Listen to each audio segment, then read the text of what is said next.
இந்த புதிய நாளிலே ஆண்டவராகிய இயேசு கிறிஸ்துவின் நாமத்தினாலே உங்களை வாழ்த்துகிறோம்.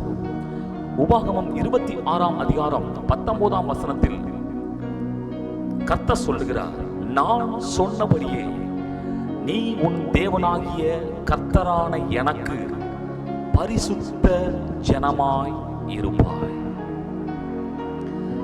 பரிசுத்தமாய் வாழ்வதற்கு அதிகமாய் முயற்சி எடுத்தும் அநேக தோல்விகளை இந்த பரிசுத்த வாழ்க்கையில நாம் அடைகிறோம். உண்மையாய் வாழ வேண்டும், நீதியான காரியங்களை செய்ய வேண்டும், பரிசுத்தமான ஒரு வாழ்க்கை வாழ வேண்டும். ஏனென்றால் ஆண்டவருடைய கட்டளை அதுதானே.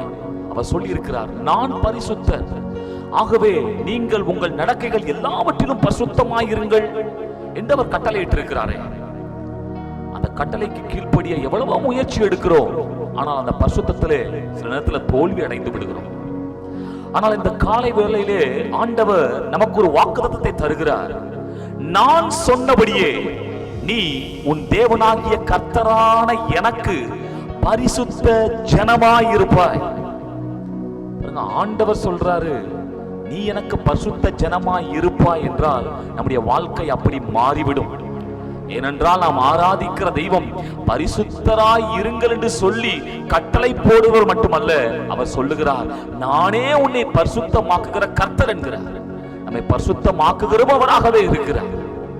பரிசுத்தமாய் இருப்பாய் என்று நமக்கு வாக்குறுதியும் கொடுக்கிறார். இந்த பரிசுத்த தேவனை விசுவாசிப்போம், பரிசுத்தத்திலே வாழ்ந்து இந்த உலகத்திலே இயேசுவை காட்டுவோம். இந்த வார்த்தையுடைய கர்த்தர் நம்மை ஆசீர்வதிப்பாராக. ஆமென்.